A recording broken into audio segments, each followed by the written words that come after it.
अस्सलाम वालेकुम नाजरीन, एमपी करंट न्यूज में आप सभी का खैर मकदम करता हूं। खबरों के साथ मैं सैयद अहमद अली। आइए नाजरीन, देखते हैं सबसे पहले पार्लियामानी इंतखाबात से कबल बीआरएस पार्टी को झटका लगा। गुलाबी पार्टी के सीनियर लीडर व साबिक deputy chief minister doctor Rajaiah ने पार्टी से इस्तीफा दे दिया है। उन्होंने इस बात का ऐलान कर दिया है, कहा है कि अगरचे वो पार्टी के वफादार है लेकिन उन्हें नज़रअंदाज किया गया। वाज़ेह रहे कि गुज़िश्ता असम्बली इंतखाबात में पार्टी ने राजिया को एमएलए का टिकट देने से इनकार कर दिया था। उन्हें तवक्कुह थी कि पार्लियामेंट इंतखाबात में उन्हें मौका फराहम किया जाएगा, लेकिन एमपी का टिकट भी उन्हें नहीं देने जाने के आसार नज़र आ रहे थे, जिसकी वजह से उन्होंने पार्टी छोड़ने का ऐलान कर दिया। इम्कान है कि वो कांग्रेस पार्टी में शामिल हो जाएंगे।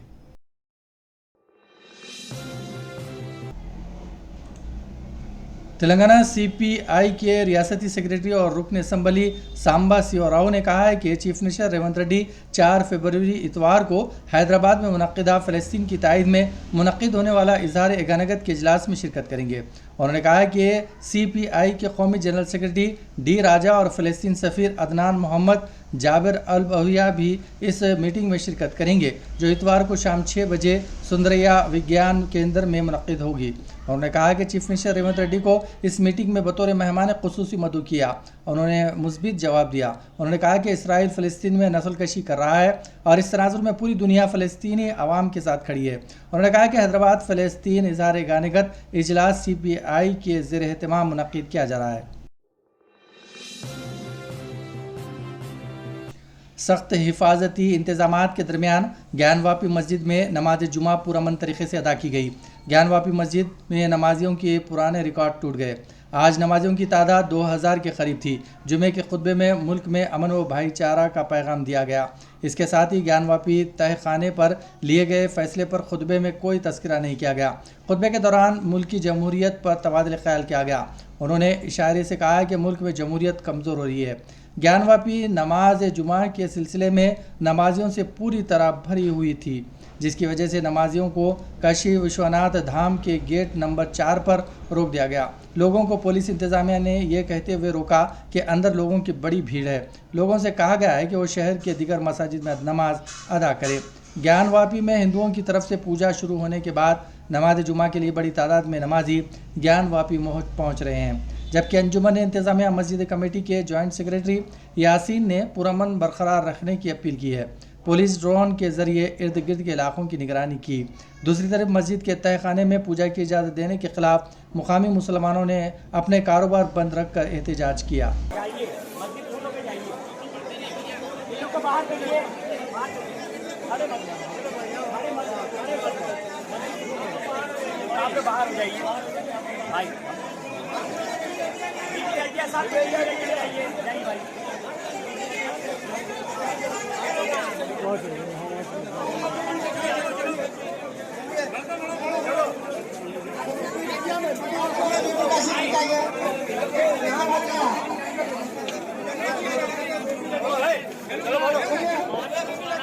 कोई बात नहीं है, मस्जिद में जगह फुल हो गई है। आप लोग मेहरबानी करके बीबी रजिया में जाके नमाज पढ़िए। जगह नहीं है, कोई बात नहीं है, आप लोग जाइए नमाज पढ़िए यहाँ पे जाके बीबी रजिया में।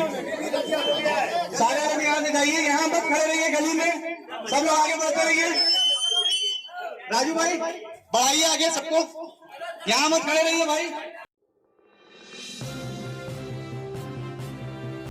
हैदराबाद में पुलिस ने जिस्म फरोशी के अड्डे पर धावा किया। पुलिस के मुताबिक गड्डी मलकापुर इलाके के एक अपार्टमेंट में जिस्म फरोशी का अड्डा चलाया जा रहा था। पुलिस ने अपार्टमेंट पर धावा करके ऑर्गेनाइजर मुस्तफ़ा के अलावा एक गाहक को गिरफ्तार कर लिया।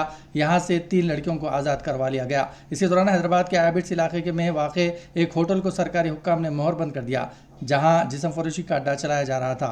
पुलिस ने चंद दिन कबल धावा करके यहाँ से 16 लड़कियों को आज़ाद करवा लिया था।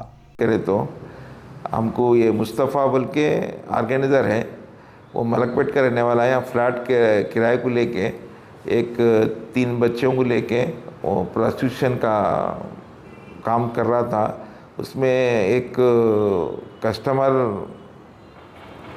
सैयद हसन इन यहाँ पे बागंबरपेट का रहने वाला है, कस्टमर भी था अंदर, तो रेड करके उनको पकड़ के लाके पीटा एक्ट, ट्रैफिकिंग एक्ट था और दूसरे सेक्शंस लगा के जेल को भिजाया जा रहा है। साहब ये जो मुस्तफ़ा जो ऑर्गेनाइजर है इसके ऊपर पहले से भी कुछ केसेस है क्या साहब?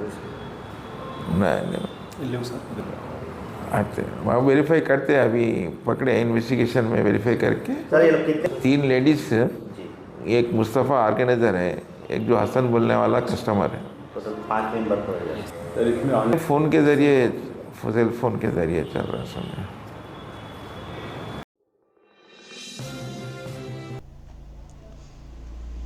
शौहर ने बीवी का सर मुंडवा दिया। यह अजीबोगरीब वाक़या आंध्र प्रदेश के ज़िले मशरक़ी गोदावरी में पेश आया। उस शख्स की शनाख्त अभिराम के तौर पर की गई है जिसने अपनी बीवी आशा पर हमला किया और इसका सर मुंडवा दिया। मुतासरा खातून ने कहा कि इसके सास और ससुर इसके शौहर की दूसरी शादी करना चाहते थे और इनकी ही ईमा पर इसके शौहर ने इसके सर के तमाम बाल निकालते हुए इसकी तौहीन की है। शौहर की इस हरकत पर बीवी ज़ारो-खुतर रोने लगी।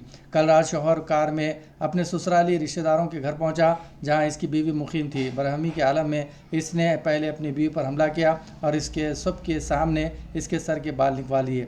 मालूम है कि यह दोनों की मोहब्बत की शादी थी। हैदराबाद के रुकने पार्लियामेंट व सदर कुल हिंद मजलिस इत्तेहादुल मुस्लिमीन ने एक बार फिर मुल्क के मुसलमानों की आवाज़ को लोकसभा में उठाया। उन्होंने सदर जमहूरिया के खुतबे में अक़लियतों खासकर मुसलमानों को नज़रअंदाज करने पर एहतजाज किया। तहरीक तशक्कुक पर खिताब करते हुए असदुद्दीन अवीसी ने कहा है कि 17 करोड़ मुसलमानों को नाराज़ करना मुल्क के मफाद में नहीं है। उन्होंने कहा कि हुकूमत मुसलमानों से इनके मसाजिद को छीन रही है। उन्होंने बाबरी मस्जिद से लेकर दिल्ली में हालिया दिनों में शहीद की गई महरवाली मस्जिद और ज्ञानवापी मस्जिद का जिक्र किया कि भारत में 14% मुसलमान जो आबादी के लिहाज से 17 करोड़ आते हैं, वो आज पिछले 10 साल में नरेंद्र मोदी की सरकार में अपने आप को एक गैर यकीनी कैफियत में पाते हैं। अपने सोचते हैं कि हमारी शनाख्त को ख़तरा है, हमारे वजूद को ख़तरा है। और मैं बड़ी जिम्मेदारी के साथ कह रहा हूँ कि जज्बात में लाए बगैर कह रहा हूँ कि आज 17 करोड़ मुसलमान अपने आप को ऐसा समझते हैं कि जिस ज़माने में हिटलर के ज़माने में यहूदी अपने आप को समझते थे। और उसकी मैं बताता हूँ क्यों समझते हैं, बताता हूँ आपको चंद मिनट में।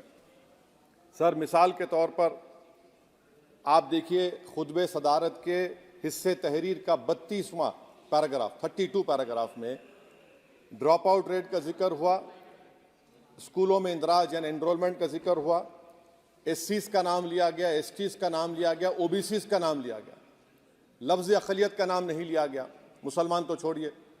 और सबसे ज़्यादा ड्रॉप आउट इस मुल्क में अगर स्कूलों में है तो मुसलमानों में है।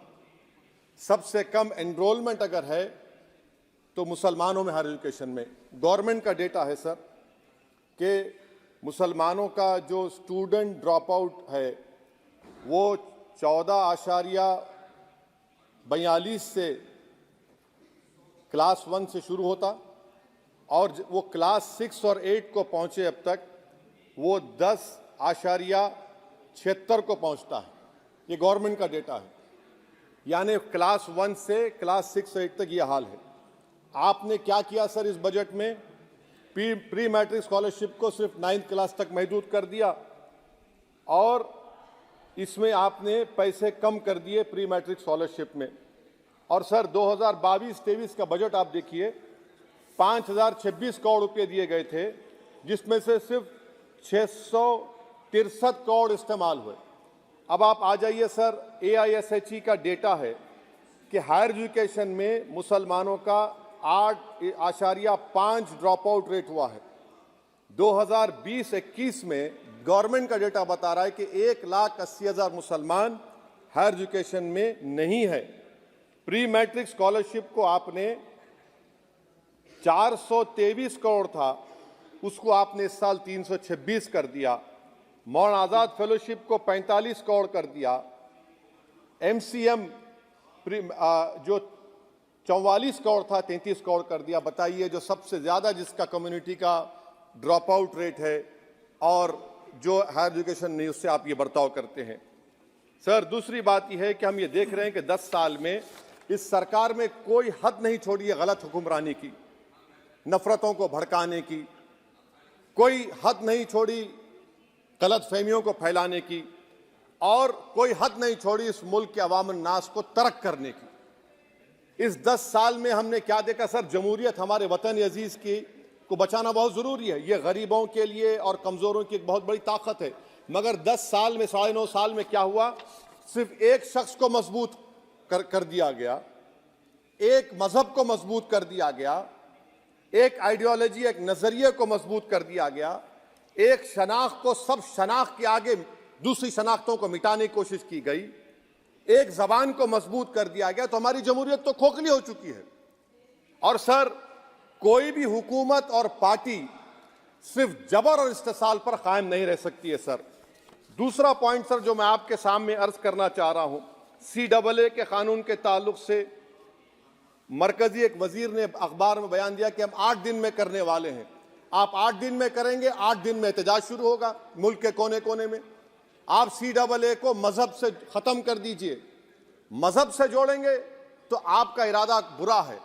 आप भारत की अक़लियतों को, भारत के मुसलमानों को, दलितों को आप परेशान करने का आपका इरादा है। सर, दूसरी बात यह है कि CAA के खिलाफ क्यों हम हैं? क्योंकि सीमांचल के मुसलमान को आप बांग्लादेशी कहते हैं। कोई मिनिस्टर मुझे कहता है कि घुसपैठी है, रोहिंग्या है। तो CAA को मजहब से जोड़ना गलत था, उसको निकालिए। मगर हमारे देश के प्रधानमंत्री सर, वतन अजीज के वजीर आजम, मैं बड़ी जिम्मेदारी के साथ कह रहा हूं कि मैं अपने बचपने में जब हिस्ट्री पढ़ता था तो मैंने एक स्टैचू की फोटो देखी थी, प्रीस्ट किंग ऑफ मोहनजोदारो। ऐसा लगता है कि वैसा ही लग रहा है कि प्रधानमंत्री नहीं है बल्कि पुजारी सम्राट बन चुके हैं वो। और मैं क्यों कह रहा हूं कि हमारे सदर जमहूरिया ने कहा था कि 22 जनवरी एक तारीखी दिन है, बिल्कुल तारीखी दिन है। 22 जनवरी की बुनियाद 6 दिसंबर 92 को रखी गई।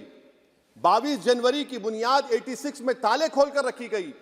22 जनवरी की बुनियाद GB पंत ने रखी थी, इसीलिए तारीखी दिन है। और तारीखी दिन इसलिए भी है कि सर, इसी ऐवान में 16 दिसंबर 1992 को हमने एक रेजोल्यूशन पास किया था। आप बताइए कि आज इस मुल्क में चाहे कोई सेकुलर पार्टी का हो या जो भी हो, वाले सब सेकुलर है, बुरा मैं हूं, किसी में हिम्मत नहीं है कि 6 दिसंबर की बात की जाए। और वो तारीखी दिन इसलिए भी है सर, इंसाफ करने वालों। बीजेपी के सीनियर लीडर और साबिक नायब वज़ीर आज़म लाल कृष्ण आडवाणी को मुल्क के आला तरीन शहरी एजाज़ भारत रत्न से नवाजा जाएगा। वज़ीर आज़म नरेंद्र मोदी ने आज सोशल मीडिया पे साइट X पर ये इतला दी। वज़ीर आज़म नरेंद्र मोदी ने कहा है कि मुझे ये बताते हुए बहुत खुशी हो रही है कि मिस्टर लाल कृष्ण आडवाणी जी को भारत रत्न से नवाजा जाएगा। मैंने इनसे भी बात की और उन्हें इस एजाज़ से नवाजे जाने पर मुबारकबाद दी।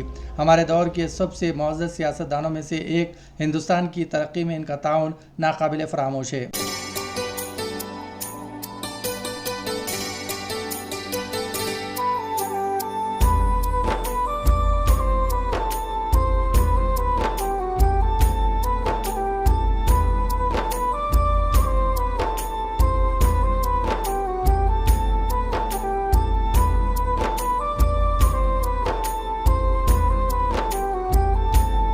इसी के साथ नाज़रीन, खबरनामा यहीं इख्तिताम पजीर होता है। हमें सारी टीम के साथ इजाज़त दीजिए और हाँ, MA करंट न्यूज़ को सब्सक्राइब करना और लाइक करना ना भूलें।